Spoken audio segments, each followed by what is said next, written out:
Masalah pertanian mulai menjadi fokus para inovator. Kecanggihan teknologi dianggap bisa membantu para petani dalam meningkatkan produktivitas lahan.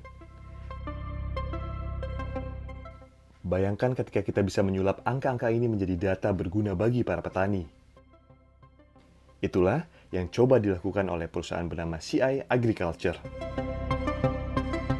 Menggunakan sistem manajemen berbasis analisis, mulai dari cuaca, sensor tanah, citra satelit, hingga drone. Data masuk diolah dan disulap menjadi sebuah rekomendasi. Salah satunya, antisipasi ketika serangan hama datang. Serangan terakhir dan kita bisa melihat daerah serangannya di mana aja dan jenis-jenisnya seperti apa. Dan kita juga bisa tracking riwayatnya pada masa tertentu, apa yang dia lakukan, terus kemudian semprotan apa, jenisnya apa, dosisnya berapa. Selain menggunakan bantuan nanosatelit untuk menangkap gambar area lahan bekerjasama dengan Planet.com, CI juga membuat aplikasi bernama Hara untuk berkomunikasi sekaligus menarik data dari lapangan. Aplikasi ini jadi bekal utama seorang petugas penyuluh lahan ke lapangan, ketemu petani, melihat lahan. Dia bawa ini sebagai alat utama buat data masuk ke seluruh sistem monitoring. Dia datang ke salah satu lahan, dia bisa jalan di pinggir pematangnya. Sepanjang dia berjalan di pinggir pematang, poligonnya akan terbentuk. Lahan yang nggak ketahuan luasnya, posisinya di mana jadi ketahuan.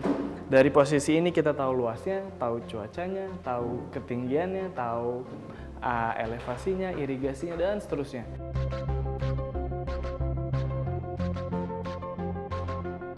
Berdiri tahun 2014, CI Agriculture mengklaim telah melakukan uji coba pada area lahan di wilayah Lampung, melibatkan 1.300 petani selama 3 musim. Hasilnya seperti ini. Peningkatan paling rendah yang kita alami itu 20% sampai ada yang sampai 80% hasil produksinya meningkat. Karena yang kita beritahu kepada mereka atau rekomendasikan melalui PPL itu, kalau ada hama, mereka treatment dengan apa? Masa tanam itu kapan? Window untuk harvesting itu kapan? Sehingga kita tahu perilaku petani terhadap lahan tersebut. Meski terdengar efektif, sebagian aktivitas canggih ini masih sebatas uji coba. Bahkan beberapa peralatan masih berupa pura-rupa. Perubahan cuaca ekstrim pada tahun 2030 diprediksi akan berimbas pada penurunan drastis produksi pertanian di berbagai kawasan dunia. Kehadiran smart farming berbasis data diharapkan bisa membalikan prediksi, sekaligus membuat bumi terus hijau dan produktif. Radina Altaprawira, Jakarta.